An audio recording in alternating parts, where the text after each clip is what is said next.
जगजगया प्रज्ञा सूर्य भास्कर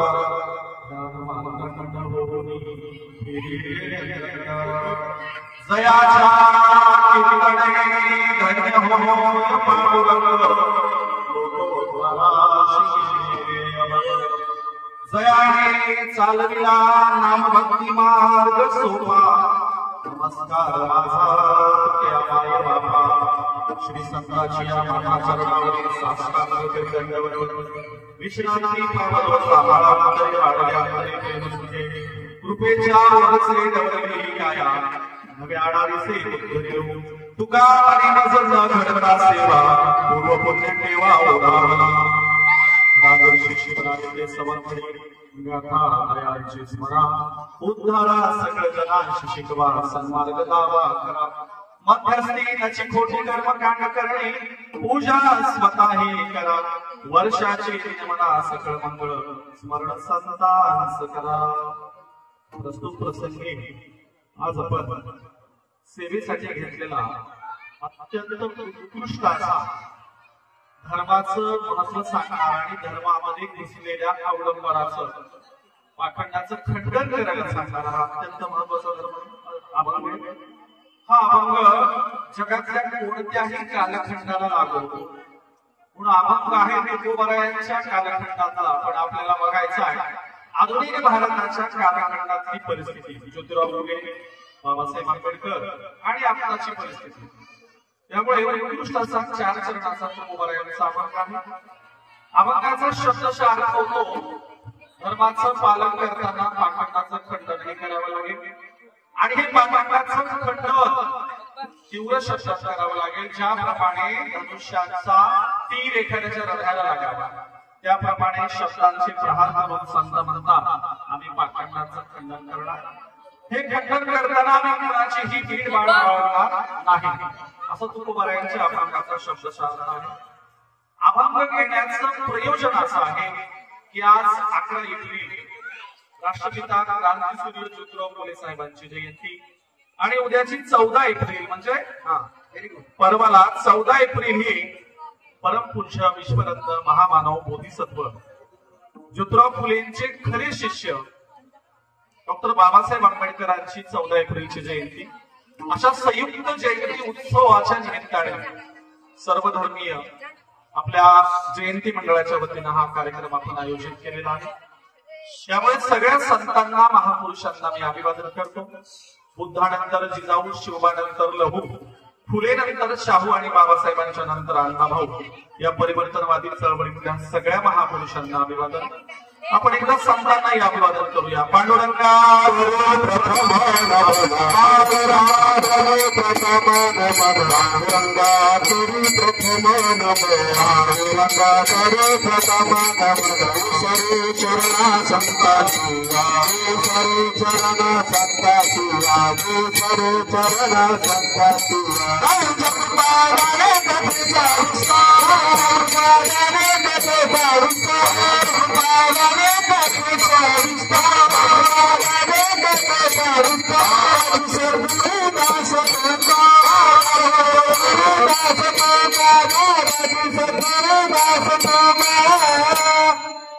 मध्ययुगीन भारताच्या कालखंडामध्ये वैदिकांचं सनातन्यांचं ब्राह्मणवाद्यांचं कर्मकांड एवढं वाढलं होतं की नामदेवांना स्वतंत्र धर्माची घोषणा करावी लागली। संत नामदेव महाराज चंद्रभागेच्या किनाऱ्यावर गेले आणि त्यांनी शतकोटी अभंग निर्मितीचा संकल्प सोडला।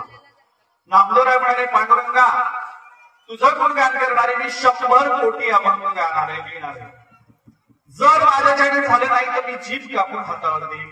नामदेवरायांचा संकल्प त्यांच्या हयातीत पूर्ण करायला त्यांचं संपूर्ण कुटुंब आलं म्हणजे कोण आलं नामदेवराय त्यांची बायको त्यांच्या 4 सुना 4 मुलं त्यांची मुलगी आई वडील सगळे अभंग निर्माण करायला लागले। नामदेवरायांच्या घरातल्या जनाबाईंनी अभंग निर्माण करायला सुरुवात केली। पुढे या अभंग निर्मितीला संत तुकोबराय संत बंका महाराज संत निर्मळा आणि संत सोयराबाई अभंग निर्माण करायला लागले।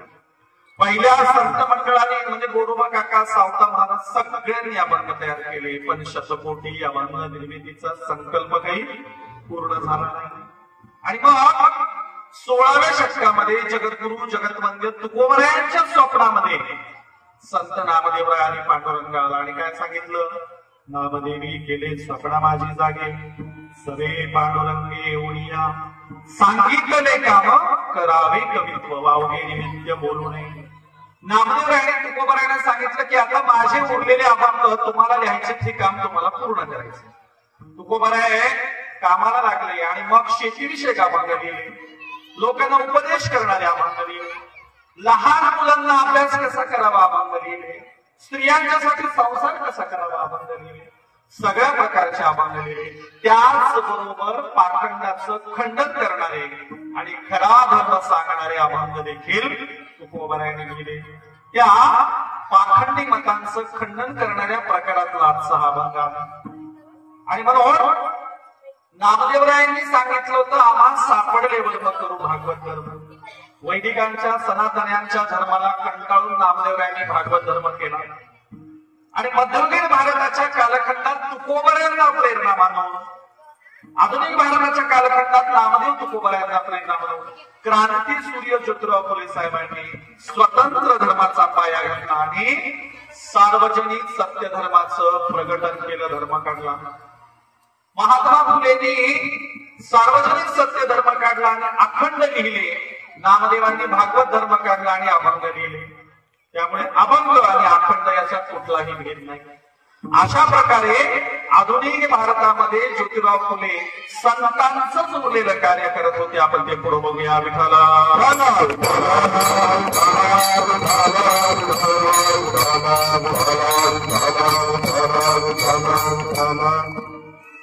आणि म्हणून ही अभंगाच्या निर्मितीची पार्श्वभूमी आहे. तुकोबरायांना अभंग का लिहावा लागला? कारण समोर जे काही चाललंय ते बघवत नव्हतं. काय बघवत नव्हतं? न पाहावे डोळा ऐसा हा कांत, परपिढे चित्त दुखी होते, भीत नाही आता आपल्या मरणात, दुःखी होता जनान देखवे. तुकोबराय म्हणतात, माझ्या समोर लोक अज्ञानात, अंधश्रद्धेत, रूढी परंपरेत, कर्मकांडात तळमळत आहेत. तुकोबराय सांगतायत आणि असे दुःखी जन, असे दुःखी लोक मला बघवत नाहीत आणि म्हणून मी स्वतंत्र या भागवत धर्माचं कार्य पुढे नेणार आहे असं तुकोबराय म्हणतात. ज्योतिराव फुले सुद्धा हेच म्हणतात. ज्योतिराव फुले म्हणतात, या शेतकऱ्यांची एवढी दयनीय अवस्था झाली, शेतकऱ्यांना, कष्टकऱ्यांना, शूद्रातिशूद्रांना हे पुरोहित आणि भटभिक्षू इतके लुटतात की आमच्या जनतेचं काही खरं नाही. आणि म्हणून ज्योतिराव फुले सुद्धा तुकोबरायांच्या सारखेच अखंड लिहितात. तुकोबरायांनी बळीराजा प्रेरणा उभी केली, ज्योतिराव फुले सुद्धा त्या बळीराजाच्या नावाने पवाडा लिहितात आणि आधुनिक भारतात तुमच्या आमच्यासाठीच नवं कार्य करतात. आणि म्हणून संतांनी आणि ज्योतिरावांनी पाखंडाचं खंडन कसं केलं हे आपल्याला बघायचंय. म्हणून अगोदर आपण धर्म म्हणजे काय ते बघूया. कारण आज राज्यकर्त्यांनी उभा केलेला धर्म आपला मानायची तर काही गरज नाही. राज्यकर्त्यांचा धर्म भांडणं लावणार आहे, राज्यकर्त्यांचा धर्म राजकारण करणार आहे, राज्यकर्त्यांचा धर्म कुणाच्या तरी विरोधात आहे. कधी तो मुस्लिमांच्या विरोधात वापरतात, कधी तो दलितांच्या विरोधात वापरतात, कधी तो आदिवासींच्या विरोधात वापरतात. जो शस्त्र घेऊन रस्त्यावर येतो त्याला धर्माचं ध सुद्धा माहिती नसतं, काही पाठांतर नसतं, काही नाही. आणि म्हणून संतांचा धर्म आणि तुकोबरायांचा, ज्योतिराव फुलेंचा धर्म कोणता आहे तर इतरांवर दयामाया दाखवणारा, इतरांची करुणा दाखवणारा, इतरांना हृदयाशी धरणारा, इतरांवर प्रेम करणारा धर्म तुकोबराय आणि ज्योतिराव फुले सांगतात. तुकोबराय काय म्हणतात? सकळांशी येथे आहे अधिकार, किंवा यारे यारे लहान थोर, यारे यारे लहान थोर,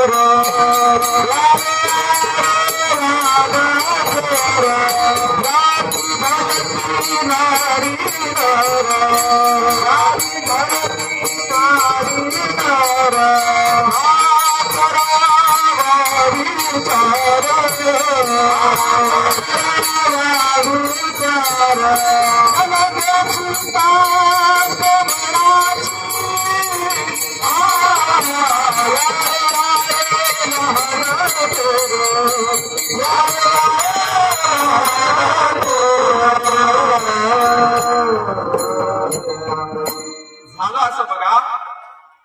वेदाच्या घरात जन्मलेले तुकोबराय अभंग लिहायला लागले, वेदांवर भाष्य करायला लागले, वेदातलं जे नाही आवडलं ते खोडायला लागले. का?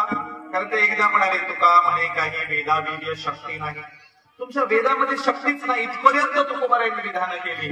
आणि मग तुकोबरायावर धर्म पुरोहितांनी खटला भरवला. केस दाखल करणारे एका जातीचे, वकील एका जातीचे आणि जज सुद्धा एका जातीचे. खटला काय भरवला?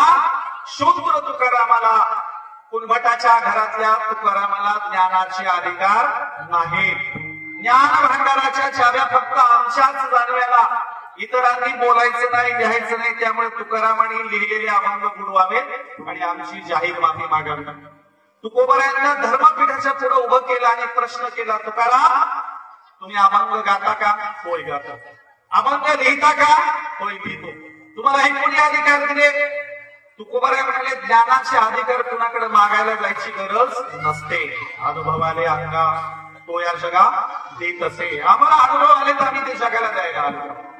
नामदेवराय म्हणाले होते नाचू कीर्तनाचे रंगी ज्ञानदीप लावू शकतो. अहो आम्ही जगाला ज्ञानदीप लावायला आले लोक. म्हणून तुकोबराय म्हणाले आम्हाला कुणाची परमिशन घ्यायची गरज नाही. तरीही तुकोबरायांचं कोणी ऐकलं नाही. तुकोबरायांना त्यांचा अभंगाचा गाथा पाण्यात बुडवायला लावला आणि तुकोबरायांना प्रचंड वेदनेला, त्रासाला सामोरं जावं लागलं. तुकोबरायांच्या काळात ही परिस्थिती आहे. ज्योतिराव फुलेंच्या काळात काय परिस्थिती असेल? ज्योतिराव फुलेंनी देखील सार्वजनिक सत्यधर्म काढला. पुण्यातल्या सनातन्यांच्या कर्मकांडांच्या पुराला आग लागली. ज्योतिराव फुलेंच्या घराच्या समोर मेलेले जनावर आणून टाकायची, गावाची निष्ठा आणून फुलेंच्या वाड्यासमोर टाकायची. आणि हा शूद्राचा फुले शहाणपण शिकवायला निघालाय म्हणून फुलेंची बदनामी सुरू झाली. ज्योतिराव फुले देखील शूद्रच, तुकोबराय देखील शूद्रच. कशामुळे? वर्ण व्यवस्थेप्रमाणे. वर्ण व्यवस्था काय? ब्राह्मण, क्षत्रिय, वैश्य आणि शूद्र. तोंडाने म्हणायला गुणकर्मावर आधारलेली आहे, तोंडाने म्हणायला गुणकर्मावर आधारलेली आहे, व्यवहारात मात्र जातीवरच आहे. तुम्ही म्हणाल कशी काय? एवढ्या महाविद्वान तुकोबरायांना ब्राह्मण म्हणून मान्यता मिळाली का? खरं तर गुणकर्माने श्रेष्ठ होते, गुणकर्माने ब्राह्मण असायला पाहिजे, नाही मिळाले, अजूनही मिळाले नाही. एवढ्या महान नामदेव महाराजांना ब्राह्मण म्हणून मान्यता दिली का? नाही मिळाली. एवढे दिवस ज्ञानेश्वर महाराजांना ब्राह्मण म्हणून मान्यता नव्हतं. चांडाळाची पोरं म्हणून आळंदीत सुद्धा घेतलं नाही. चांडाळाची पोरं म्हणून फुटकं खापर सुद्धा माऊलींना मिळू दिलं नाही. कोण म्हणतं गुणकर्मावर आधारलेली वर्णव्यवस्था आहे? काही गुणकर्मावर आधारलेली नाही.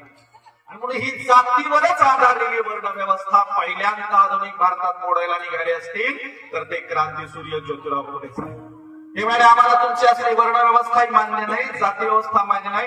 कोण मला आडवं येतंय मी बघतो, मी शाळा काढणार.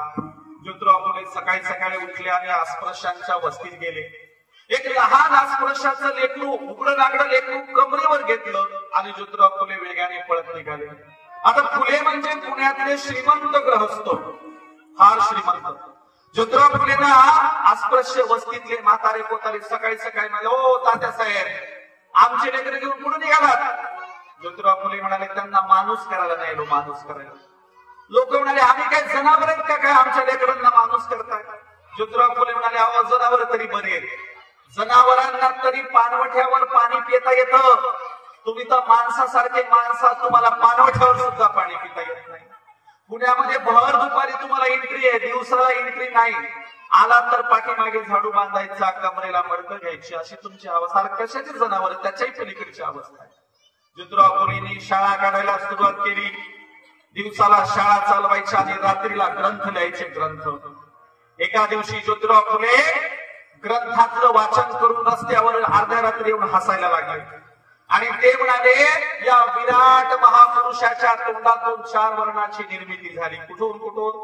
मुखातून ब्राह्मण जन्माला आले, बाहूतून कोण आले?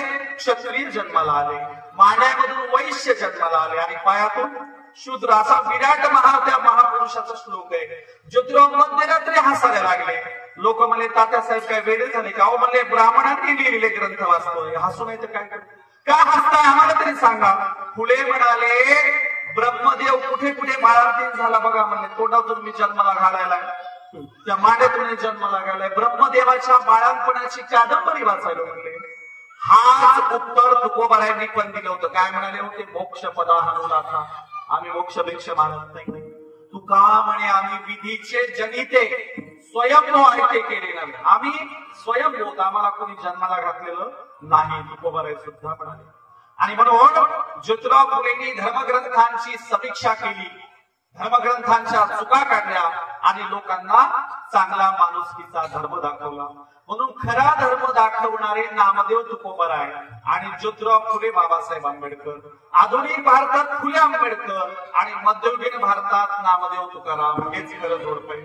म्हणून आपल्या धर्माचा बेसिक अर्थ काय? माणसाला माणसाशी माणसाप्रमाणे जो वागवतो तो काय खरा धर्म. आता आपल्याला धर्म कळलाय, पाखंडाचं खंडन आपण करूया. त्या अगोदर अभंगाचं पहिलं चरण बघूया आपण.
धर्माचे प्रगती कधी होत असते तर जुनं टाकून नव्याच्या मार्गाने जे जातात, जे टाकाऊ आहे, अनिष्ट आहे, चुकीचं आहे, रूढीग्रस्त आहे, परंपरागत आहे, जे टाकून देतात आणि उदार अंतकरणाने पुढे निघून जातात, त्यांची प्रगती होते. पण जे जुन्याला चिटकून बसतात, टाकून द्यायची इच्छा नसते, त्यांची कधीही प्रगती होत नाही. आणि संत म्हणाले, अहो जातीनं श्रेष्ठत्व मानणं बंद केलं पाहिजे. संत म्हणाले, ज्ञान फक्त आमच्याच बापाची भक्तीदारी म्हणणं बंद केलं पाहिजे. ज्ञानाचे दरवाजे सगळ्यांना खुले केले पाहिजे, सगळ्यांना शिकू दिलं पाहिजे, असं तुकोबाराय म्हणाले. कीर्तन म्हणजे दुसरं तिसरं काही नसून रात्रीची शाळा होती. शाळा स्वानुभव कथन करणे म्हणजे कीर्तन. संत म्हणाले, या बहुजनांनो आम्ही तुम्हाला हुशार करू, आमच्या कीर्तनात बसा. ज्योतिराव फुले सुद्धा म्हणाले, या सगळ्या बहुजनांना मी हुशार करायला आलेलो आहे. काय म्हणाले फुले? विद्ये विना मती गेली, मती विना नीती गेली, नीती विना गती गेली, गती विना वित्त गेले, वित्त विना शूद्र खचले, एवढे अनर्थ एका अविद्येनं केले. ज्योतिराव फुले म्हणतात, आमच्या बहुजनांच्या गुलामगिरीचं एकच कारण आहे, ते म्हणजे अविद्या आहे, अविद्या. आणि म्हणून बहुजनांना विद्या दिली पाहिजे. ज्योतिरावांनी संघ बांधला, सावित्रीमाईंना तयार केलं आणि पहिली मुलींची शाळा कोणी काढली? सावित्रीमाईंनी काढली. भिडेच्या वाड्यात पहिली मुलींची शाळा सावित्रीमाईंनी काढली. आणि सावित्रीबाई गंज पेठीतून त्या जेव्हा शाळेत जायच्या तेव्हा त्यांच्यावर शेण गोटे दगड फेकायला सुरुवात झाली. आणि म्हणून आमचे महापुरुष आम्हाला सत्याच्या माणुसकीच्या मार्गाने जायला सांगतात, पण आम्ही या सत्याच्या माणुसकीचा मार्ग अजून समजून सुद्धा घेतलेला नाही. म्हणून आम्हाला हा मार्ग आता समजून घ्यायचा आहे आणि सावित्रीबाई ज्योतिराव जो मार्ग दाखवत होते त्याच्यावर आचरण करायचे. काय दाखवत होते? काय त्याग असतो बघा. तुम्हाला सावित्रीबाईंचा एक किस्सा सांगतो. काय झालं, सावित्रीबाईंचे आई वडील एकदा भेटायला आले. म्हणाले, साऊ तुमच्या लग्नाला एवढी वर्ष झाली, तुम्हाला मूल बाळ होत नाही, असं करा जावाई बापूला म्हणावं दुसरं लग्न करा. म्हणजे कुणाला? ज्योतिराव फुलेंना म्हणावं दुसरं लग्न करा असं सावित्रीबाईंचे आई वडील म्हणतात. सावित्रीबाई म्हणाल्या ते काय माझ्या ऐकायचे नाही, तसं करा आई बाबा तुम्हीच तुमच्या जावयाला समजून सांगा. बैठकीच्या खोलीत ज्योतिराव फुलेंचे सासू सासरे आले आणि म्हणाले, जावई बापू तुम्हाला काही मूल बाळ होईना, असं करा ना आमच्या साऊला दुसरी सवत आणा. ज्योतिराव फुले फार स्त्रीवादी होते, फार व्यापक होते. ते म्हणाले, तुम्हाला कोणी सांगितलं की मूलबाळ होत नसेल तर पुरुषच दोषी असतो? आपलं स्त्री दोषी असते, मूलबाळ होत नसेल तर स्त्री दोषी असते असं कोणी सांगितलं? कधी कधी पुरुष दोष असतो. समजा मी साऊला दुसरी सवत आणली आणि दुसऱ्या सवतीला मूलबाळ नाही झालं तर मग तुम्ही मला वचन द्या साऊला सुद्धा दुसऱ्या सवती आणणार. जमल का? म्हणले, साऊला दुसऱ्या सवती आणता का? ते म्हणाले, जावयाच्या डोक्याला डोकंच लागत नाही, असं कसं जावई? बघा, स्त्रियांना आणि पुरुषांना समान मानणारे ज्योतिराव फुले होते. आणि फुले ज्या तुकोबारायांचा नामदेवरायांचा वारसा घेतात ते नामदेव सुद्धा तुकोबाराय सुद्धा स्त्रियांना पुरुषांना बरोबरीचा दर्जा देतात. तुकोबाराय काय म्हणतात? कुळी कन्या पुत्र बुद्धीचे सासरी एक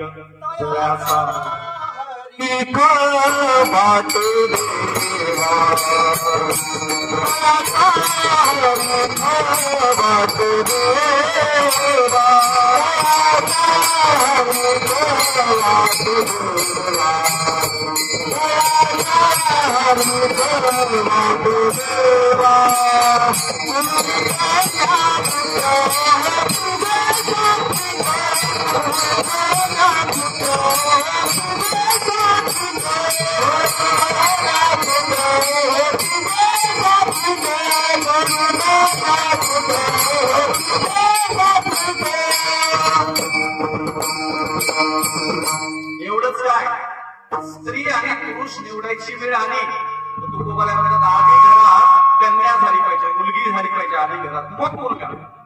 एकदा तर काय म्हणाले, यारे यारे लहान थोड याती भलत्या नारी नर तरावया पार भव सिंधू. मग काय म्हणतात, त्याच्या अगोदर नारी या आणि मग नर या. स्त्रियांना प्राधान्य देणारे संत होते. अगदी इथे सुद्धा स्त्रियांना प्राधान्य देणारे ज्योतिराव फुले होते. बरीच दिवस झाली, सावित्रीबाई पुन्हा एकदा म्हणाले, असं काय करताय, आपल्याला मूल बाळ नाही, दुसरं लग्न करा. ज्योतिराव म्हणाले, कशासाठी बरं तगादा लावलाय, दुसरं लग्न करा. सावित्रीबाई म्हणाले, आपण मेल्यावर आपल्या समाधीवर 4 फुलं व्हायला यायला वारसदार नको का? आपण एवढं चांगलं काम करतोय, आपली समाधी होईल, आपला वंश समाधीवर फुलं वाहणारा तरी कोणी वंशच पाहिजे ना. तेव्हा सावित्रीबाईंना ज्योतिरावांनी फार सुंदर उत्तर दिलं. काय म्हणाले ज्योतिराव? ज्योतिराव फुले म्हणाले, अगं सावो, पोटची पोरं वारसा चालवत नसतात.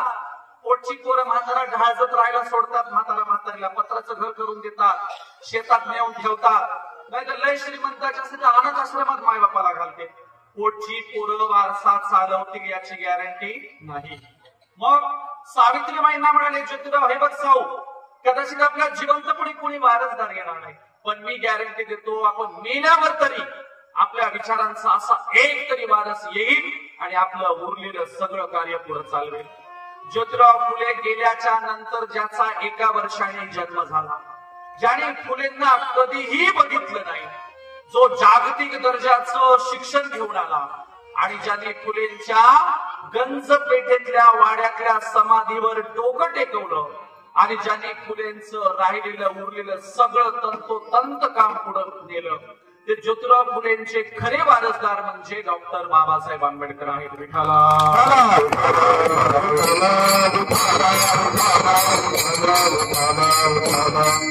बघा वारसदार खरा कसा असतो. ज्योतिराव फुलेंनी अखंड लिहिला आणि काय म्हणाले, मांग महाराणींना ठावे नाही व्यथा, जाळा मनोग्रंथा एकदाची. इतक्या एवढ्या मोठ्या साहित्यात फुलेंनी लिहिलेली ओळ कशी शोधली असेल बघा.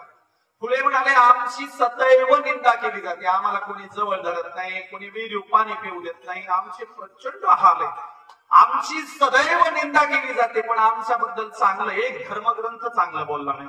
काय काय लिहिले धर्मग्रंथात? चांडाळ, शोपज, हलके, नीच, भलत्या यातीचे.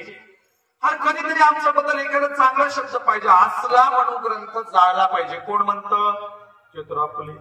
फुलेंना जन्मून 100 वर्ष झाले आणि फुलेंच्या 100व्या जन्मशताब्दी वर्षाला आपल्या गुरुला सॅल्यूट करण्यासाठी फुलेंनी जे बिना ब्राह्मणाचं जगातलं पहिलं लग्न लावलं, ती तारीख शोधली. किती? 25 डिसेंबर. 25 डिसेंबरला फुलेंच्या जन्मशताब्दी वर्षाच्या निमित्ताने आपल्या गुरुला आणि गुरुचे गुरु असणारे शिवाजी महाराजांना सॅल्यूट करण्यासाठी रायगडाच्या पायथ्याशी महाडला बाबासाहेब आंबेडकरांनी मनुस्मृतीचं दहन केलं आणि 2 लोकांना सॅल्यूट केला. एक फुले आणि दुसरे शिवाजी महाराज. विठ्ठला.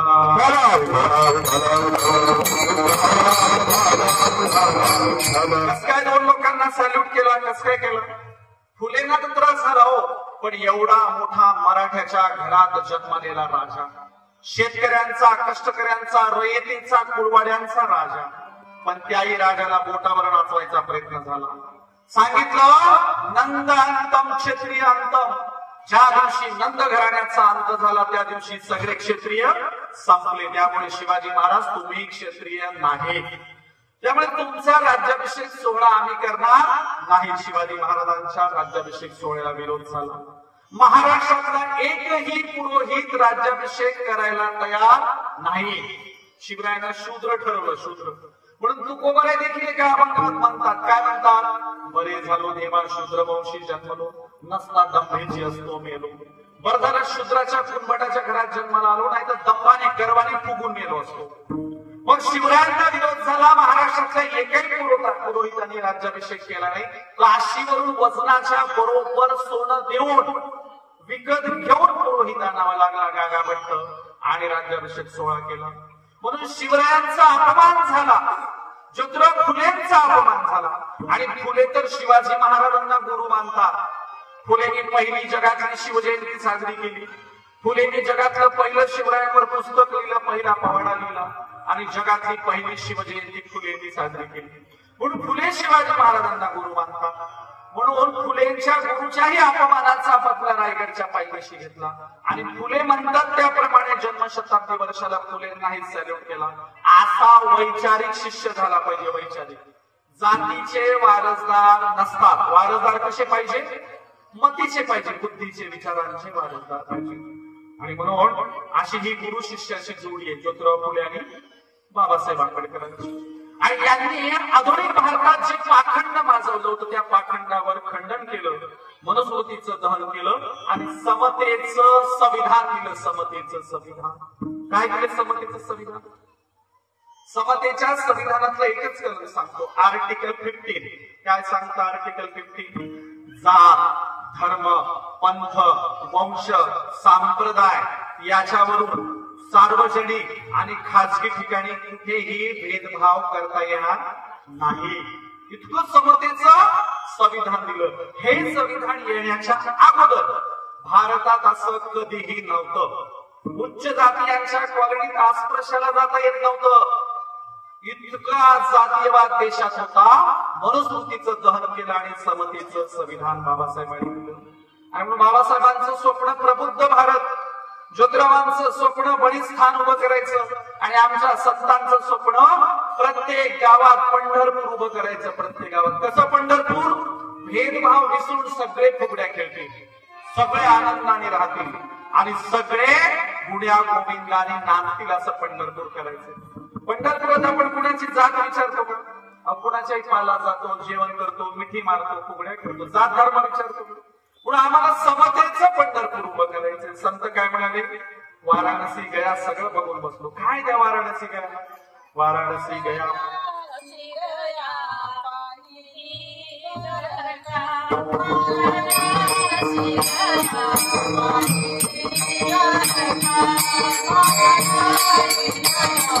Bye.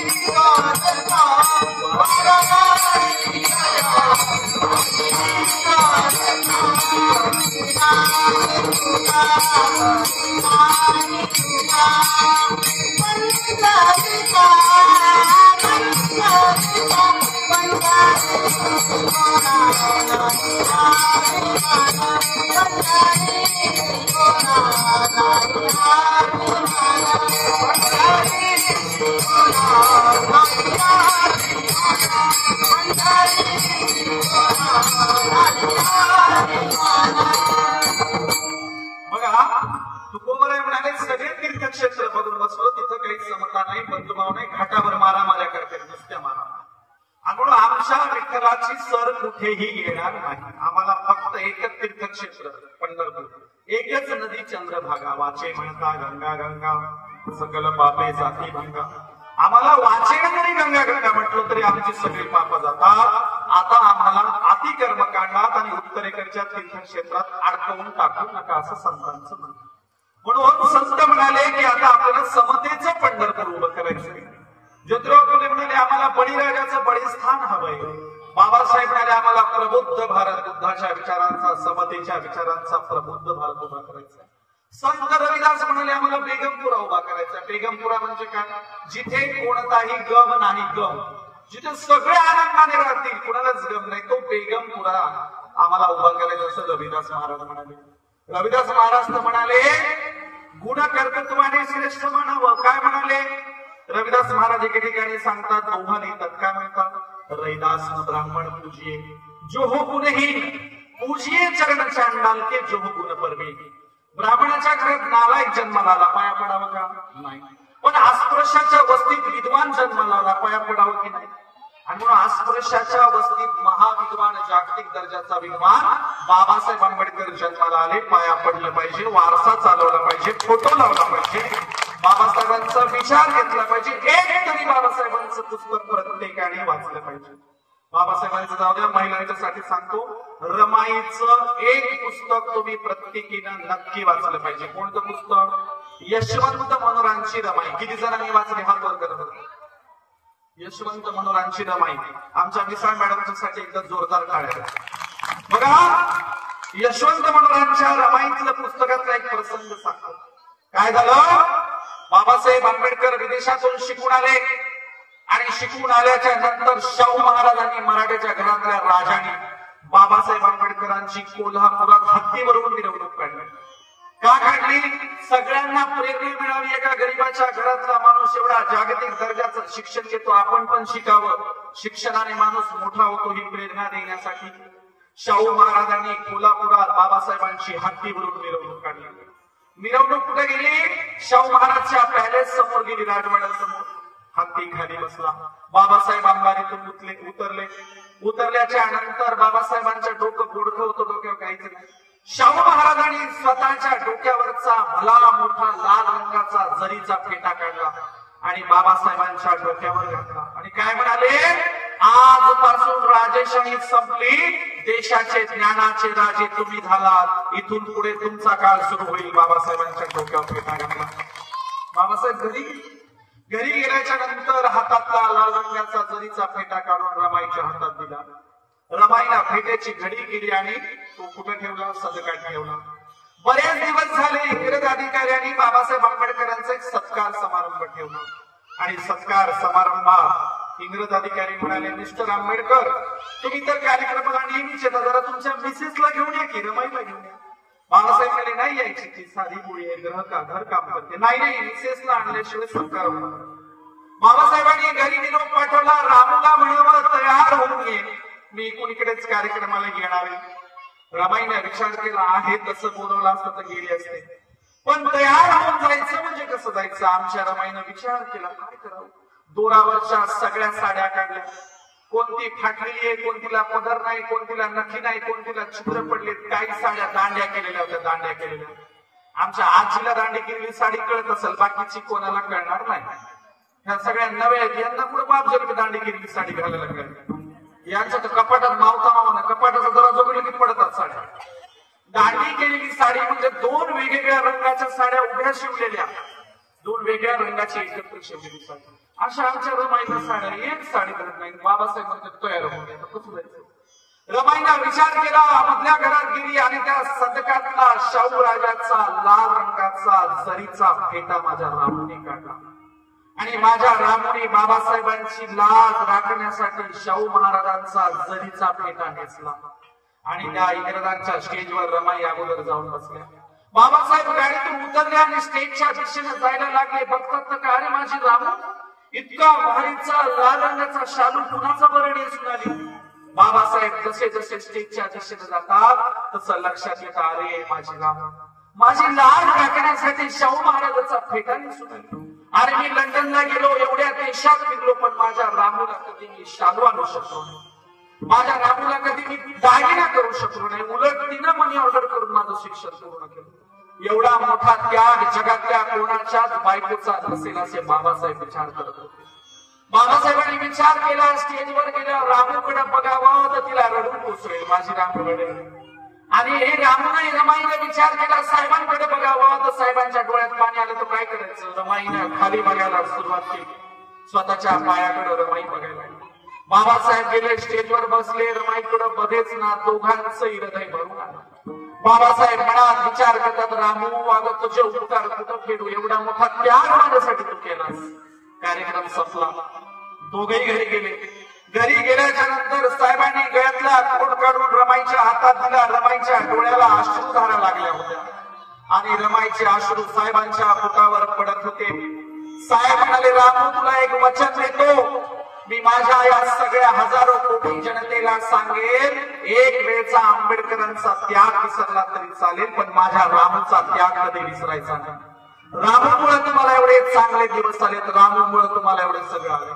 मला माझ्या महिलांना विचारायचंय, जेव्हा केव्हा बाबासाहेबांच्या जयंतीला जाण्यासाठी कपाट उघडता आणि कपाटातून महागडा एखादा शालू नेसायला काढता, तेव्हा चुकून तरी रमाईची आठवण होते का? चुकून तरी रामू आम्हाला आठवते का? नाही आठवत. ज्या रमाईनं कुठं हट्ट केला नाही, कुठं रडली नाही. नवऱ्याला म्हणली असती, आधी घरचा संसार करा मग जगाचा मग बघू, आधी मला दागिने करा, मला अगोदर साड्या घ्या, असं रमाई म्हटली असती तर बाबासाहेब देशाचा संसार करू शकले नसते. बाबासाहेबांच्या देशाचा संसार करण्याचं एकमेव श्रेय रमाईला जातं. विठाला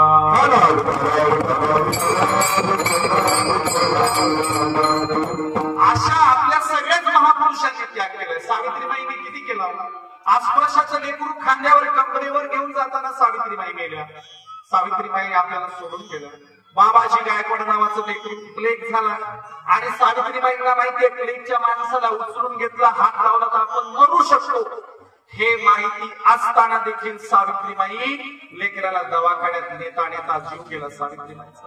म्हणून आज आम्हाला जे काही चांगले दिवस आले त्याचं सगळं श्रेय आमच्या पूर्वजांना जातं, आमच्या महापुरुषांना जातं. पण आम्ही एवढे नतदृष्टी आहोत, आम्ही एवढे बिंडोक आहोत, आम्ही एवढे नालायक आहोत की वर्षातून एकदाच महापुरुषांची आठवण येते, त्याच्या पलीकडे आम्हाला आठवण नाही. अजून आम्ही रमाई वाचली नाही, अजून आम्ही सावित्रीबाई वाचली नाही, अजून आमच्या घरात बाबासाहेबांचं एकही पुस्तक नाही. महापुरुषांची जयंती कशी करतो आम्ही? फक्त जे जे काय जे जे जे त्याच्या आचरणाच्या माईचा पत्ता नाही. आम्हाला आता या प्रकारच्या पाखंडावर खंडन करायचंय. अभंगाचं दुसरं चरण बघतो.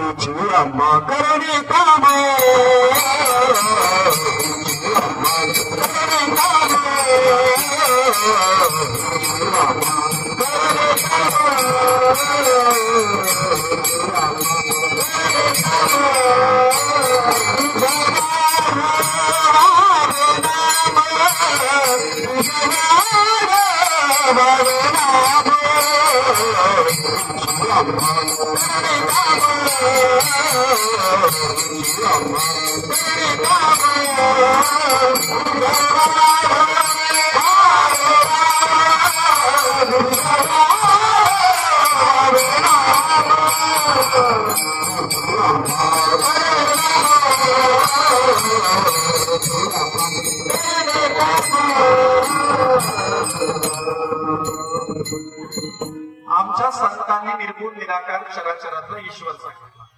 तुकोबाराय म्हणाले, विष्णुमय जग वैष्णवांचा धर्म, भेदा भेद ब्रह्मा. ज्योतिराव फुले म्हणाले, आमचा ईश्वर निर्गुण निराकारातला चराचरातला. फुलेंनी कोणता ईश्वर मानला तर फुले म्हणाले निर्गुण असतो देव. फुले म्हणाले निर्मिक असतो. निर्मिक ही संकल्पना फुलेंनी वापरली. तुकोबाराय सुद्धा म्हणाले, कोणत्याही तीर्थक्षेत्रांना जायची गरज नाही, आम्ही हरिपाठ रोज म्हणतो ना. काय हरिपाठात? थाईचं बैसोडी चित्तावडी ताळवा न लगती सायास जावे पडंतरा सुखे तो घराणा. किती सांगायचे प्रमाण? योग याग विधी नोहे सिद्धी शिवपाती दंपद. अहो योग या व्रत वैद्याने सिद्धी मिळत नसते. एका जागी बसून देवाचं नाव घेतलं तरी तुम्हाला मोक्ष मिळेल असं संतांचं सांगणार. म्हणून सांगा, अहो संत म्हणतात आम्हाला स्वर्गाला सुद्धा जायचं नाही. वैकुंठ गोपाटाचं नाट झोपडी वैकुंठी नाही दही भात, वैकुंठात दही भात नाही. साधं काल्याचं कीर्तन सुद्धा वैकुंठात होत नाही. त्यामुळे आम्हाला देवा वैकुंठाला धाडू नको. उलट स्वर्गातले देव पृथ्वीवर येण्यासाठी मरमर करत असतात. स्वर्गीची आम्हाला वैकुंठासी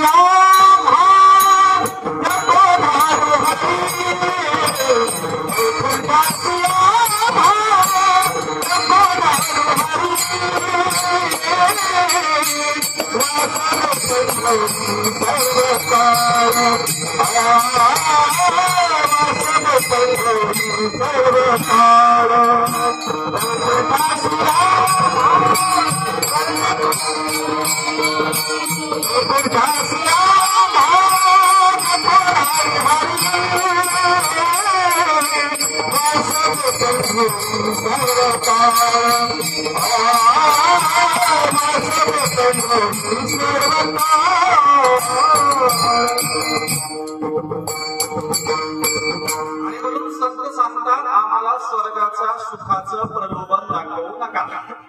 स्वर्गात असलं तरी काय, इंद्र सिंहासनावर बसलाय आणि इंद्राच्या पुढे डान्स बार चालू आहे. रंभा नाचायली, मेनका नाचायली, उर्वशी नाचायली, असा तमाशा चालू आहे. तेवढे संत म्हणतात तसल्या स्वर्गाचं प्रलोभनच नको देवा. आम्हाला काही नाही, आम्हाला हे सुखाने आयुष्य जगू दे, एकमेकांच्या मदतीला जाऊ दे. तुकोबारे तर फार छान सांगतात, अंगणात आलेल्याला कधीही वापस पाठवायचं नाही.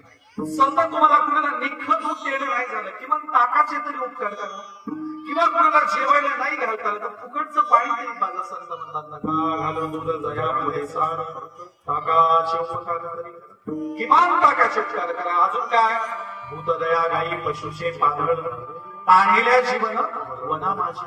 संत सांगतात इतरांच्या मदतीला जा. संत सांगतात मदत करताना भेदभाव करायचा नाही, मुक्त हाताने मदत करायची. इतके ग्रेट आमचे संत.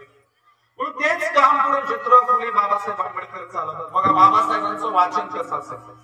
तुकोबारे यांचा अभंगाचा गाथा वाचला, त्यांचा मेन नेमका टिपिकल शब्द काढला बाबासाहेब. कोणता शब्द काढला? मूक नाही, मूक नाही. तुकोबारे अभंग लिहिताना म्हणतात मराठ्याच्या कुणब्याच्या घरात जन्माला येऊन सुद्धा माझा गाथा बुडवला. अहो आम्ही मुके आहोत, मुके. तुकोबारे म्हणतात आम्ही मुके आहोत आणि आम्हा मुक्यांचा कोणी नायकच नाही. तुकोबारे म्हणतात आम्हा मुक्यांचा कोणी नायकच नाही. बाबासाहेबांना हा शब्द हृदयाला लागतो. बाबासाहेब अरे एवढ्या श्रीमंताच्या महाजनाच्या घरात जन्माला आलेल्या तुकोबाऱ्यांचे असे हाल केले जात असतील, त्यांचा गाथा बुडवला जात असेल, तर गावाच्या बाहेर राहणाऱ्यांचे काय हाल असतील? अस्पृश्यांचे, वडरांचे, पारद्याचे, फाशी पारद्याचे काय हाल असतील? बाबासाहेबांनी हाच मुकणा एक शब्द घेतला. तुकोबाऱ्यांच्या नावाने पाक्षिक सुरू केलं. पाक्षिकाला दररोज तुकोबाऱ्यांच्या अभंगाची ओळ छापली आणि बाबासाहेबांनी सांकेतिक भाषेत सांगितलं, मिस्टर तुकाराम तुमच्या संकल्पनेतला मुक्यांचा नायक मी होणार आहे आणि इथून पुढे भारतीय संविधानाच्या रूपाने सगळ्यांना अभिव्यक्ती स्वातंत्र्य देऊन टाकणार. कुणीही गायचं, कुणीही बोलायचं, कुठेही संचार करायचा, मुक्त संचार, मुक्त बोलण्याचं स्वातंत्र्य, लिहिण्याचं स्वातंत्र्य. म्हणून तुकोबारा यांच्या अपमानाचा बदला घेणारे खरे मूक नायक बाबासाहेब आंबेडकर. संत ज्ञानेश्वर महाराज ब्राह्मणांच्या कुलकर्ण्याच्या घरात जन्मलेले. ज्या ब्राह्मणाच्या घरात जन्मलेल्या लहान लेकरांना बहिष्कृत केलं गेलं, लहान लेकराला बहिष्कृत काय असतो याचा सामना करावा लागला. बाबासाहेबांनी त्या ज्ञानेश्वर महाराजांच्या नावाने बहिष्कृत भारत नावाचा पेपर काढला आणि त्या बहिष्कृत भारतला दररोज ज्ञानेश्वर महाराजांची ओळ दिली आणि संविधानात सांगितलं जर कुणी अस्पृश्यता पाळेल आणि कुणाला बहिष्कृत करेल त्याच्यावर कठोर कलम लागतील. बहिष्कृत करणाऱ्यांवर बाबासाहेबांनी कायदा काढला आणि अस्पृश्यता जाहीर मोडीत काढली. ज्ञानेश्वर महाराजांच्या अपमानाचा बदला घेतला. म्हणून आम्हाला असा संत पाहिजे. आमच्यासाठी संत कोण आहे?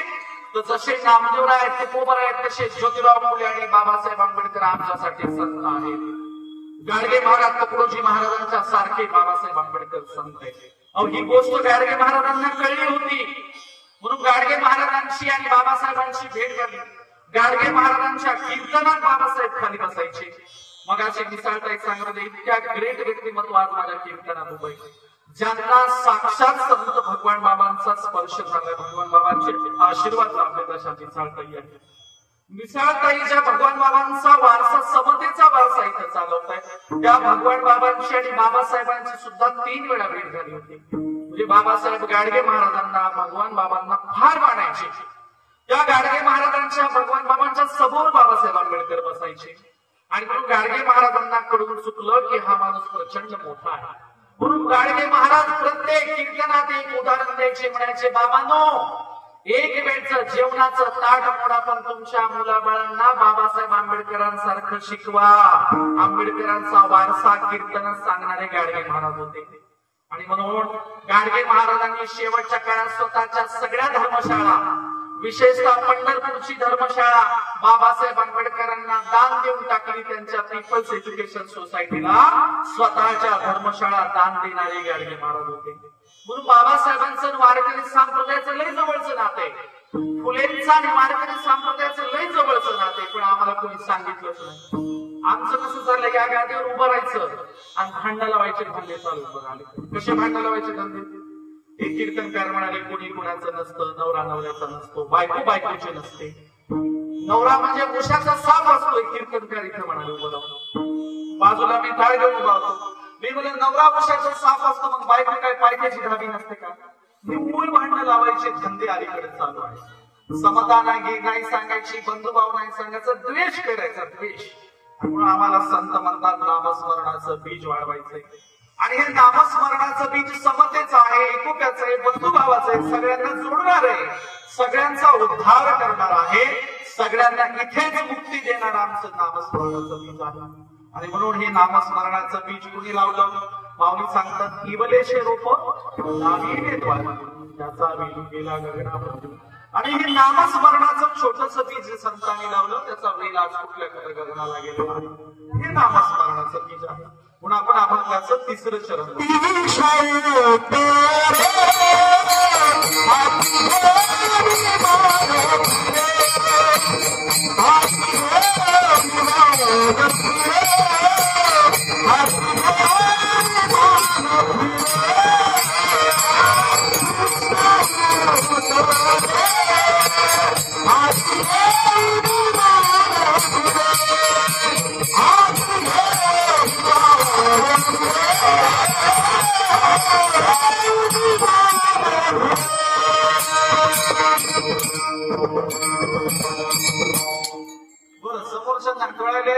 नुसतं डोक्यावर चाललंय.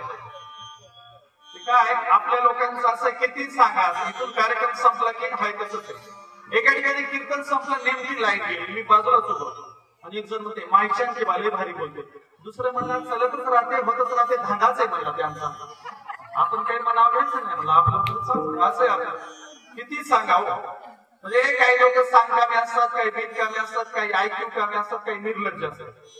सांगकाम्याला सांगितलं तेवढंच करतंय, ऐकू काम्याला ऐकायला आलं तेवढंच करतंय, निर्लज्ज तर काहीच करत नाही. एका पोरीची माय धुणं धुवायला चालली होती, पोरीला म्हणली दूध ठेवलंय चुलीवर, जरा लक्ष ठेव. पोरीची माय म्हणली बिंदास जा, पोरगी म्हणली माईला बिंदास जा धुणं धुवायला. पोरीच्या पुन्हा म्हणली वारंवार घरात दूध ठेवलंय, मांजरीवर लक्ष ठेव. पोरगी म्हणली जा. पोरगी अंगणात दोरी खेळणारी, माय धुणं धुवून आली. घरात स्वयंपाकघरात जाऊन बघते तर दूध कोणीतरी सांडलंय. पोरीची माय म्हणली दूध कोणी सांडलं? पोरगी म्हणली माझ्या स्वतःच्या डोळ्यांनी बघितलं, कुत्रीनं सांडलं. मग पोरीची माय म्हणली कुत्रीनं दूध सांडलं तर तू का नाही हाणलं? ती म्हणली माय खोटं बोलायचं नाही. जाताना तू म्हणली की मांजरीवर लक्ष ठेव म्हणली, एक पण मांजर येऊ दिली नाही. आता याला म्हणायचं ऐकू का, ऐकायला आलं तेवढंच. मांजरीवर लक्ष ठेवतं, मांजरीवर ठेवलं बिचारीनं, तिचा तरी काय दोष?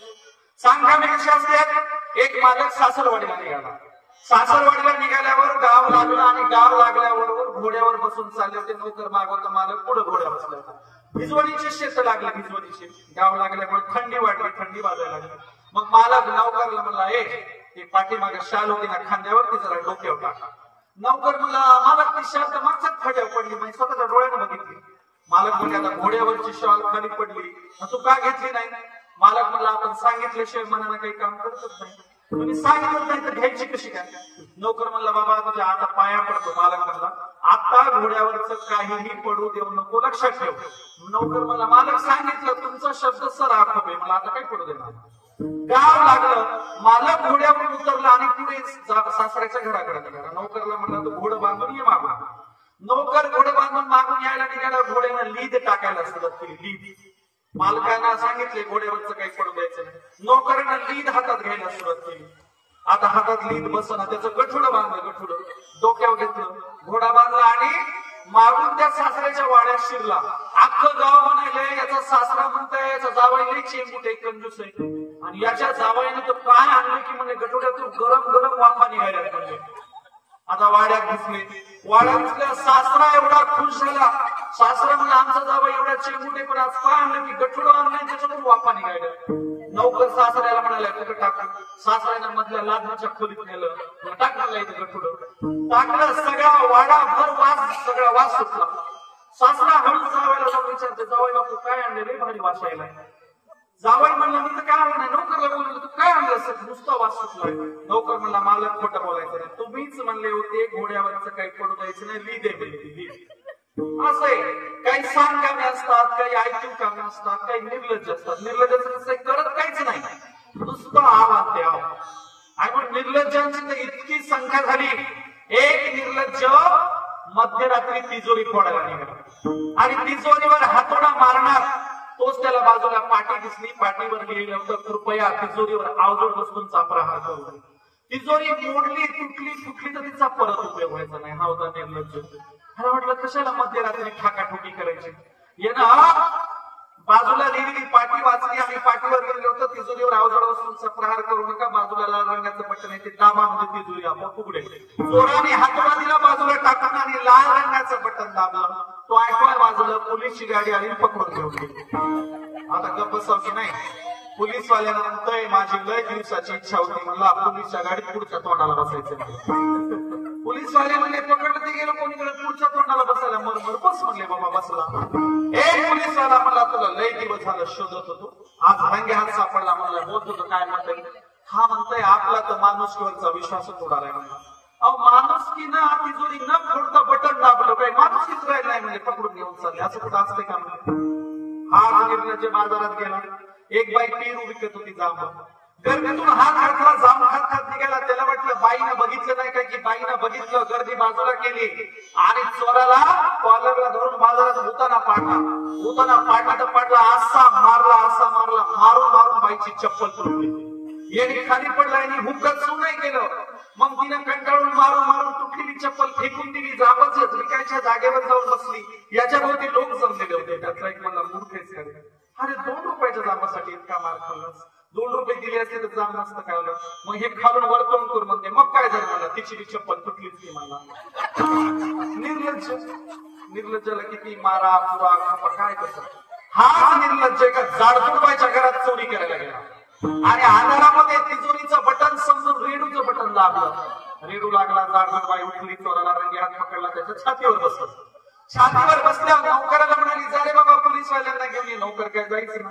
बाई म्हणली जा की पटकन पोलीसवाल्यांना घेऊन. नौकर म्हणला बाईसाहेब अंधारात की नाही माझी चप्पलच सापडला.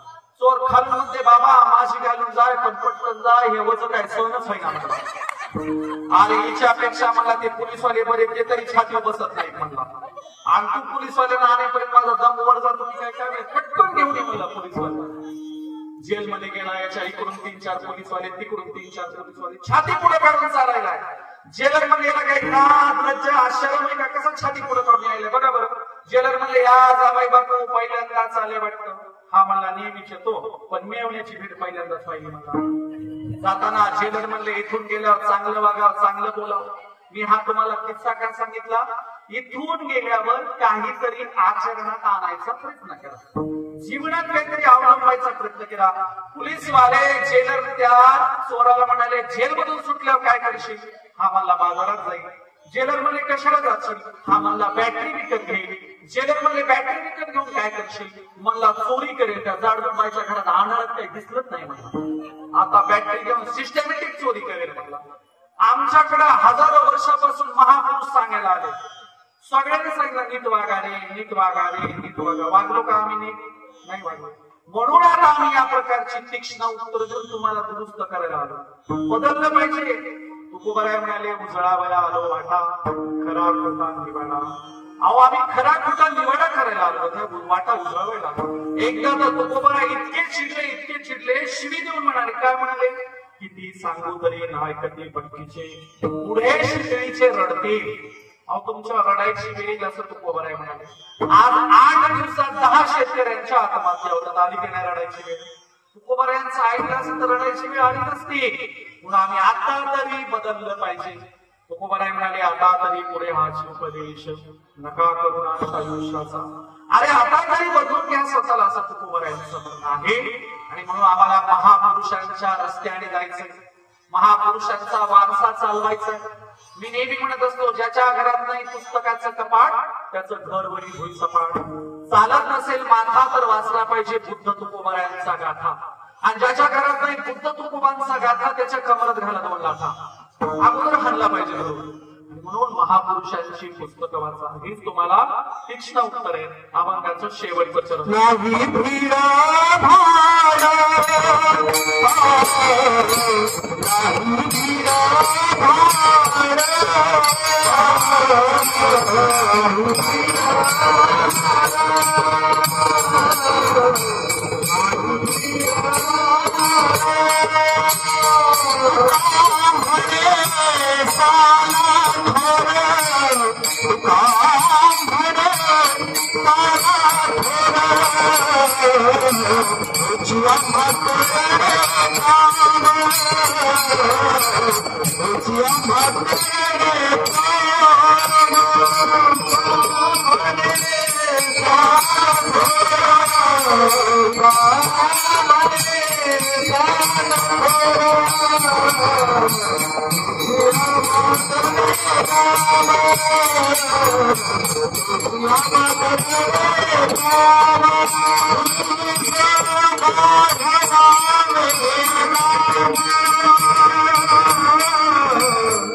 सांगतात की आता आम्ही कुणाची भीडभाड बाळगणार नाही, आम्ही हेच काम करणार. कोणतं? जगाचा उद्धार करण्याचं काम.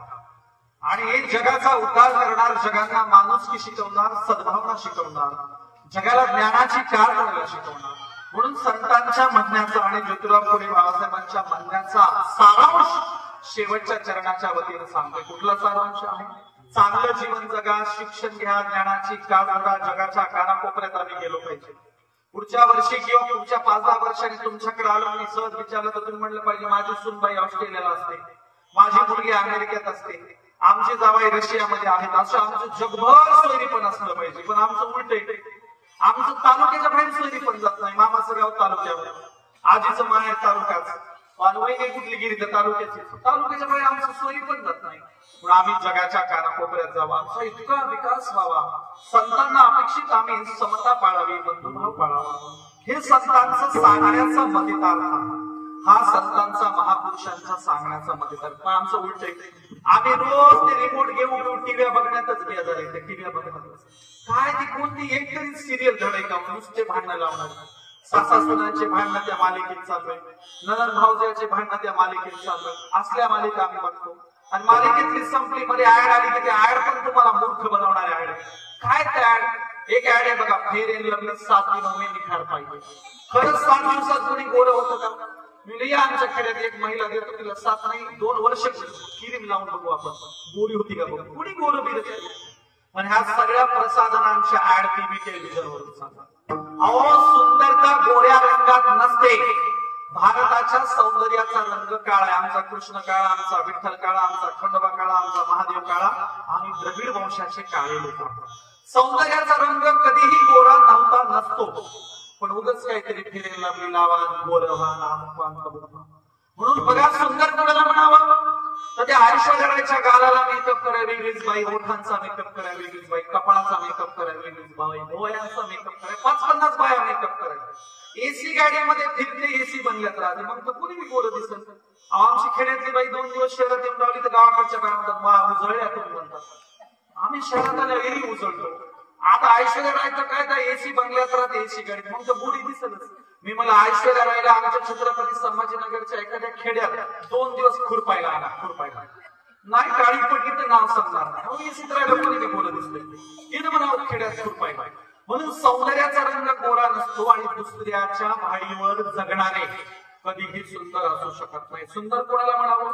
अहो, जिच्या हातात विळा कोयत खुरपय, जिचा घाम जमिनीवर दररोज पडतो, जिच्या कपाळावर टपोर फुंकतोय, जिच्या टाचा उरलेल्या आहेत, जिच्या चपलाचा अंगठा तुटलाय आणि जी दिवस रात्र शेतात राबते ती माझी माय माऊली जगातली सगळ्यात सुंदर स्त्री आहे.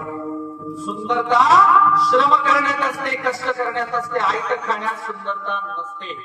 आणि कशाला तर टीव्ही टेलिव्हिजनच्या नादाला लागतात. एक म्हातारा की नाही, खेड्यातलं म्हातारा एका पाहुण्याच्या पोरीच्या लग्नाला गेलं आणि पाहुण्याच्या पोरीच्या लग्नाला गेल्या म्हणाले ताई कुठे, नवरी कुठे, नवरी कुठे. ते म्हणजे दिसत काही इथं बसली नवरी. जवळ जाऊन लक्ष देऊन बघितलं ते मला महिनाभरापूर्वी आलतो, आपली ताई सावळी होती, काळी दिसायला. अशी काय जादू केली तर नवरी एवढी गोरी पान दिसायली? म्हाताऱ्याने विचारलं. ते म्हणले तिलाच विचारा. ती नवरी म्हणली अहो माझी काय कमाल आहे, ती मेकअप वाली बाई लावली. ते त्या मेकअप वाल्या बाईकडे म्हातारा गेले. म्हणलं आमच्या ताईवर अशी काय जादू केली की आमची ताई काळी होती तर गोरी दिसायली? ती मेकअप वाली म्हणली माझी बी काय कमाल आहे, त्या मेकअपच्या डब्याची कमाल. मग म्हातारा म्हणला बघ मेकअपचा डबा बघितला, उलटा पाडला आणि त्या मेकअप वाल्या बाईला म्हातारा म्हणते कितीला असतंय? ती म्हणली लय महागाचा, स्टार्टिंग 5000 रुपये असते. मग घेतला तसा महागाचा. याने लग्न लावलं, बाजारात गेला, एक महागाचा मेकअपचा डबा खालत्यात घेऊन आला घरी. आणि म्हातारीजीला नातू पंतू आले. त्या म्हातारीकडे जाऊन म्हणते अगे आपल्या लग्नात की नाही काहीच नव्हतं, मला फोटोवाला नव्हता, मेकअपवाला नव्हता, काहीच नव्हतं.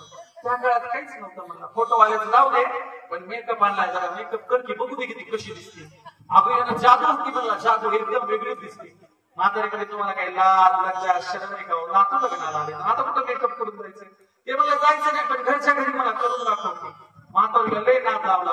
एका दिवशी म्हातारीनं संध्याकाळी मेकअप केला. सकाळी सकाळी उजडल्यावर शेजारच्या माणसाने आवाज दिला, ओ काकू अण्णा आहेत का? अण्णाला उठवा की जरा बाहेर गावी जायचंय. काकू खिडकीतून आली, नुसती टुकू टुकू बघायला चालली, दरवाजा उघडला. पुढे त्या आला काकू नुसत्या बघून चालल्या, बोलणार दरवाजा उघडा की अण्णा आहेत का बघा. अण्णा उठले, अण्णाने आंघोळ केली, दरवाजा उघडला, ते घरात आला. ते म्हणा अण्णा काकूच्या तुमचे काही भांडण झालं का काय? काकू काहीच बोलणं म्हणलं, नुसत्या बघू बघू चालल्या. अण्णा म्हणला नाही बोलू शकत. म्हणजे कसं काय? म्हणले तिला खलत्याच्या मेकअपचा डबा आणला होता काय? त्या मेकअपच्या डब्यात खाली खलत्यामध्ये चप्पल तुटली म्हणून फेमिस्टिक आणली होती. तुझ्या काकूना लिपस्टिक म्हणून फेमिस्टिकच लावली म्हणजे रात्रीला. रात्रीपासून मोठं चिडचिड बसतेच म्हणजे 2 दिवस तर बोलायचीच नाही. असं हिनं केलं की तिनं केलं की तिनं हे पुढे किती बघू. म्हणून आम्ही असं टीव्ही टेलिव्हिजनच्या नादाला लागायचं नाही. जर आम्ही पुस्तकं वाचावी तरी का महापुरुषांचा वारसा समजून घ्यावा. हा आजच्या कीर्तनाचा सारांश. किती सांगायचं? आमच्या बाईला सांगू सांगू एका सरपंची बाई झाली, सरपंच. आणि सरपंच झाल्यावर टक्केवारी खूप पैसे खाल्ले खूप. मग आता काय करावं? महागाची साडी घेतली आणि गावात दाखवायला हिंडायची. त्या नोकरला नामाना घेतली, नाणी काढ घेतली, नाणी काढ गावभर हिंडली. पण बायाने ठरवलेला विचारायचंच नाही कितीला साडी घेतली म्हणून. मग कोण विचारणार कितला घेतली राग आला राग. दिवसभर हिंडले महागाची साडी घेऊन कोणीच विचारलं नाही.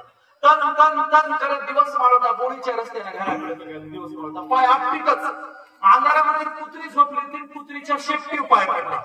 कुत्री म्हणली काय म्हणली म्हणली आजच घेतली 10,000 रुपयाला. कोणीच विचारणार कुत्रीला सांगायचे. अशी आमची परिस्थिती आहे. एका म्हातारीला नातवाना मोरणीची नथ घेतली मोरणीची. म्हातारी काठी टेकवत गावावर हिंडली. कोणीच विचारलं नाही कितीला घेतली. म्हातारीला आला राग. घराच्या मागे गेली कडब्याची गंजी फुकून दिली. सगळा गाव गंजी विजवायला पाणी घेऊन आला घागरीला. दुसरी एक म्हातारी काठी टेकवत आली. त्या कडब्याच्या गंजीचा उजेड या म्हातारीच्या नथीवर पडला. नथीचा उजेड समोरून आलेल्या म्हातारीच्या डोळ्यावर पडला. मग समोरून आलेली म्हातारी म्हणते शांताबाई नथ कधी हो घेतली. शांताबाई म्हणजे सकाळी तुझ्या घरी आली. तेव्हा विचारलं असतं तर ही गंजी कशाला फुकून दिली असते. सकाळी विचारायचं ना म्हणजे. असा आमचा कारभार आहे. कोणीच विचारणं. एकुणिकीपेक्षा श्रीमंती आली. एकुणिकीपेक्षा दागदागिने आले. एकुणिकीपेक्षा साड्या आल्या. रस्ते आले. कोण विचारायला रिकाम आहे. म्हणून जरा चांगला वापर चालवा. शेवटचं सांगतो आणि आपण समारोप करूया. बघा इतिहास त्याग आणि समर्पणाचा लिहिला जातो. हे डोक्यातच ठेवायचं. काय ठेवायचं. इतिहास त्याग आणि समर्पणाचा लिहिला जातो. इतिहास फुकट्यांचा श्रीमंतांचा बिलकुल लिहिला जात नाही. श्रीमंतांचा लिहिला जात नाही. बघा शुद्धोदनाच्या शेतात शुद्धोदन म्हणजे तथागताचे वडील. शुद्धोदनाच्या शेतात हजार सोन्याचे नांगर चालायचे. पण इतिहास काही शुद्धोदनाचा लिहिला गेला नाही. सर्वस्वाचा त्याग करून जगभर बिना चप्पलचा फिरल्याबद्दल तथागत बुद्धाचा इतिहास लिहिला गेला. याचा असा अर्थ होतो इतिहास त्याग आणि समर्पणाचा लिहिला जातो. श्रीमंतीचा नाही. सम्राट अशोक जगाचे चक्रवर्ती राजे होते. पण उंच सिंहासनावर आशिया खंडाचा राजा उंच सिंहासनावर बसणारे सम्राट अशोक रस्त्याने जाणाऱ्या बौद्ध भिक्षूंच्या पायावर डोकं टेकवायचे. रस्त्याने जाणाऱ्या लोक म्हणायचे आहोत तुम्ही जगाचे चक्रवर्ती आहात. या रस्त्याने जाणाऱ्या भणंग भिक्षूंच्या पायावर डोकं का टेकवता. तेव्हा सम्राट अशोक म्हणायचे मला माहितीये इतिहास माझ्या श्रीमंतीचा नाही या बौद्ध भिक्षूंच्या त्यागाचा लिहिला जाईल. म्हणून मी त्यांच्या त्यागाच्या पायावर नतमस्तक होतो. बघा बोल्लोबा मोरे कोण. जगद्गुरु जगतवंद्य तुकोबारायांचे वडील. शाहूकारांना कर्ज देणारे महाजन होते. एवढे श्रीमंत. शाहूकारांना कर्ज देणारे महाजन. पण इतिहास काही बोल्लोबा मोरेंचा लिहिला गेला तर कर्जाच्या वह्या पाण्यात बुडवल्याबद्दल लोकांना कर्जातून मुक्त केल्याबद्दल जगद्गुरु जगतवंद्य तुकोबारायांचा इतिहास लिहिला गेला. याचा असा अर्थ होतो इतिहास त्याग आणि समर्पणाचाच लिहिला जातो. श्रीमंतीचा पैशावाल्यांचा नाही. म्हणून तुम्ही कधी कोणत्या खेड्यात टाटाचा बिर्लाचा अंबानीचा पुतळा बघितलाय का. एखाद्या तालुक्यावर जिल्ह्यावर मेट्रो सिटीत तरी टाटा बाटा बिर्ला अंबानीचा पुतळा बघितलाय का. नसतो. पण अंगावर चिंध्या बांधून शब्दांचं सोनं वाटणाऱ्या गाडगे महाराजांचे पुतळे तुम्हाला जगभरात दिसते. याचा असा अर्थ होतो इतिहास त्याग आणि समर्पणाचा लिहिला जातो. इतिहास कधीच टाटाच्या माईचा बिर्लाच्या बायकोचा अंबानीच्या आजीचा लिहिला जाणार नाही. इतिहास रमाई भीमाई अहिल्या फातिमा आणि जिजाऊंचा लिहिला जाईल. इतिहास त्याग आणि समर्पणाचाच लिहिला जाईल. म्हणून भारताच्या इतिहासात तुम्हाला नाही येत आलं तरी चालेल. महाराष्ट्राच्या इतिहासात तुम्हाला नाही आलं तरी चालेल. छत्रपती संभाजीनगरच्या किमान शहराच्या इतिहासात तरी जाताना असं काहीतरी चांगलं काम करा की शहराने तुमचं नाव घेतलं पाहिजे. म्हटलं पाहिजे फलाना फार ग्रेट होता. म्हणून आपण चांगलं काम करायचा आज संकल्प करूया. झालेली सेवा सगळ्या संतांच्या महापुरुषांच्या बाबासाहेबांच्या फुलेंच्या चरणावर अर्पण करतो. बोलिलेले कुरे विणे वाकुरे उत्तरे. किंवा संत म्हणाले होते पायाच्या प्रसादे बोलिलो विनोदे मज क्षमा करणे संधी नवे अंग भूत युक्ती. नव्या उपदेश तुमचे बडबडिलो शेष तुमचे कृपेचे पोसणे जन्मोजन्मी तुका म्हणे ज्ञानेश्वर.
ज्ञानेश्वर महाराज की जय, महाराज की जय।